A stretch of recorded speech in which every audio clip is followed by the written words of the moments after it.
is where the floodwaters came about a week ago.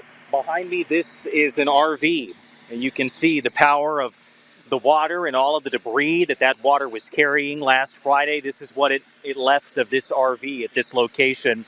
To kind of recap some of what I was telling the folks here on East Texas Now earlier, you can probably hear the sound of equipment in the background. That sound is coming from these two water pumps. These pumps are actually from Kilgore. They were provided by some folks in East Texas, and right now some search and recovery teams are using these pumps to pull water out of what you see behind me and then drain that into the Guadalupe River. Why are they doing that? That's because they need to search this area. They've been able to do a lot of ground searching where there is dry ground. They've been able to go through the debris very carefully. Again, it's a very sensitive process. Has to be treated carefully.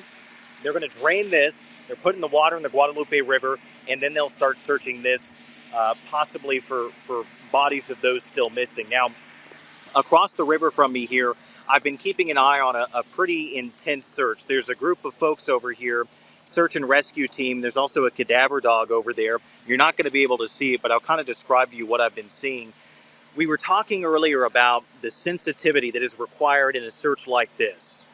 Oftentimes when we cover storm damage in East Texas and we know that there are no victims in the debris, big pieces of equipment and machinery can be brought in to move all of that stuff around.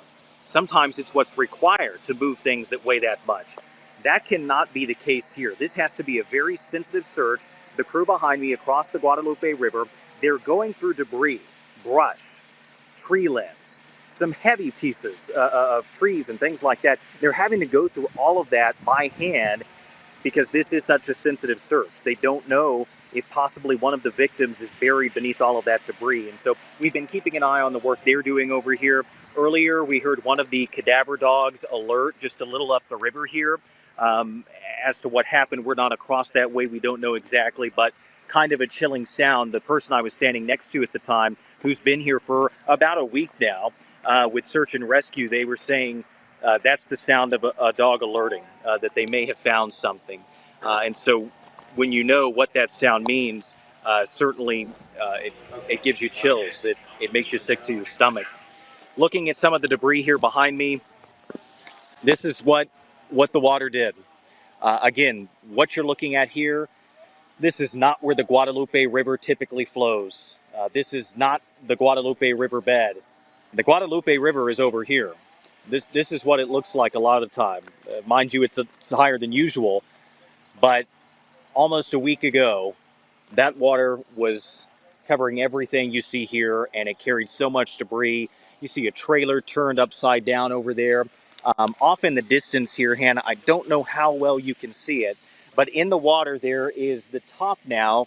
They've been able to drain enough water. There is the top of a vehicle out there that was submerged in that body of water.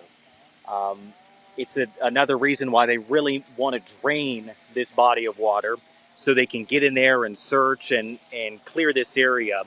I was mentioning earlier, you can't really understand how long the damage path is until you're here. Last night when we first got into the Kerrville area, we went to Kerrville. We went just a little to the northwest of town, close to the Ingram community, right along the Guadalupe River. That is a good ways upriver from where we are now, and that wasn't even the start of the damage. That moved up further into the Hunt community, where all of those camps, Camp Mystic and the others that we've been talking about, that's where we also know there's significant damage. It moved through the Ingram area, through Kerrville, down here to Center Point, and it goes downriver from here. And so that gives you a sense of the amount of area that these crews have to search. They've already covered many, many miles, but there's a lot of work left to be done. And the crews we've been talking with say, as long as they're able, as long as they can stay out here, that's their plan. They want to help bring these families some closure. And at the same time, I was talking to a gentleman from Kilgore earlier, and we were talking about this, Hannah. He was sitting at home on his couch watching the news coverage of what had happened here, looked at his wife and said, I have to do something. I have to do something about this. And he said, I'm going to go down there. And he is now here working with the United Cajun Navy and Team Dominator as well, searching, hoping to bring some closure to the families and also himself find a little closure in what's happened here. Now, you had mentioned just moments ago that reaction of everyone hearing the cadaver dogs notify them that they found something. What other reactions are you seeing there? How are they keeping their spirits up? How are they staying motivated? Because obviously it's hot there, it's humid there. There's so many other things, different elements. You said that there's multiple holes that, there's a lot of people sinking down into them, and there's a lot of obstacles that they're facing. How are they keeping that urge and that focus to help those families? What I've seen, Hannah, is they're really leaning on one another. A lot of the people who are out here doing this kind of work, it comes from the heart. And they're doing this out of love. They're doing this out of a need to serve people. And they're leaning on one another in this time. Everyone I've talked with says you have to take care of yourself. It is physically demanding. It is hot. Okay, it's July in Texas. It's hot down here. The sun's out. They're getting sunburns. They're out in the sun all day. Physically demanding. When you talk about the types of areas that they're having to search, what we're standing on right now is really one of the better areas in terms of terrain. Across the way here, these folks on the riverbank with the cadaver dog who've been going through all of those piles of debris, they're walking on the side of the riverbank. They're having to use ropes. They're having to be extremely careful to not hurt themselves in this process. Everybody's working out here as a team. This isn't the work of an individual. One person alone cannot do this responsibly, for sure. And so they're leaning on one another in this time, and we cannot fail to mention the amount of support that they're getting from all across the state of Texas, states beyond Texas. Folks are coming here to help, not only with the search and rescue efforts, but people are coming here to help the people who are helping. For instance, there's a gentleman from Carthage who has a barbecue trailer down here. We're going to try to catch up with him around lunchtime. He's going to be coming to this location to meet up with the search and rescue team to feed them. And so that's how they're getting through this. They're counting on one another, their brothers and sisters, and they're also depending on the help of the community here, which is amazing. We've met so many incredible people from this community with resiliency like I've never seen before. And they're also getting so much support from beyond this area. East Texas, notably. We've met a few people from East Texas who were here. The gentleman from Kilgore, Alex Harkrider from Carthage, Corey, who we're going to be speaking with a little later, also coming from Carthage with his barbecue trailer. We've been doing stories throughout the week of people who've come here. Mineola ISD dropped off some supplies, I believe yesterday or the day before. We know that J-Star Ministries, the gentleman we keep up with in Harlton, he's been down here at least once, was planning on coming again. And so they're getting help from all over. And East Texans really are showing up. Couldn't agree more. And we've been able to kind of basically put a whole group of different organizations over on KLTV.com and KTRE.com for those who are feeling that urge to help out and wanting to help out. Even Gray Media, our parent company, they're going to have a special just airing tomorrow, 6:30, right after our 6 o'clock news, which we will air right here on East Texas Now, on KLTV and KTRE, just going through and, following these search and rescue efforts, these individuals who are pushing to find those in need. But we also were able to get together Together for Texas, that is, where you can go and donate and help those who you have money, maybe you have time, maybe you're wanting and feeling that urge to look at your family members and say, I need to do something. This is how you can do that. And I have those graphics up right now. I don't think you can see them here, Blake, but I'm seeing you're standing in front of, again, is it water pumps that are shooting out the water behind you?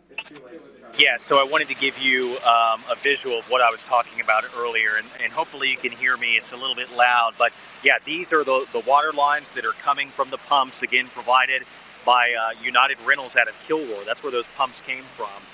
They're pumping the water out of this body of water over here, which again is where water typically is not. That's not the river. They're pumping the water into the river right now, and that's what's happening behind me here, and that's so they can get into this area and begin searching. And so they have these pumps. I understand they even have a bigger pump, and they were telling me they showed up to their work camp this morning, and there was a big pump sitting here on a trailer. Nobody knows where it came from. And they said things like that happen, where things that they need, pieces of equipment, donations. Things just show up, and they have no idea where it came from. They have no idea who brought it, but it's here. It's ready to use, and they'll certainly put it to use, I'm sure, later today, because they've got these pumps out here. The pump that was dropped off is one I understand that is even more powerful, can pull more water in less time. Now, you talked earlier about how there was a truck underneath just the surface of that water. Do they think there's anything else under there, or is this just a part of the process? We've heard again and again that this is something they have to go layer by layer by layer when it comes to searching through this debris. But again, do they think there's anything else under that water? So right now, the truth is they don't know, and that's why they need to pump it and drain it so they can look in there. Because they have no idea what's in there. If you look around the surrounding area, you can see debris piles, the RV back there. We've seen trailers turned upside down, mangled metal, all kinds of stuff. There are personal mementos that have even been found. There's a ball cap in a tree over here. I don't think we'll be able to see it. I'm a little too far away at this point, but I saw a red ball cap. It's just a reminder of the fact that this is something that affected so many lives, so many people. It's kind of overwhelming to think about. But to get back to your question, when it comes to this water over here, right now they don't know about what they can't see. And so that's their goal right now, draining this pond to get in there.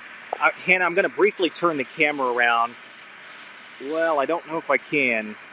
I'm going to try to get you a better view. Can you see that truck in the distance? Can you see the cab coming out from the water? Not quite, but I'm looking.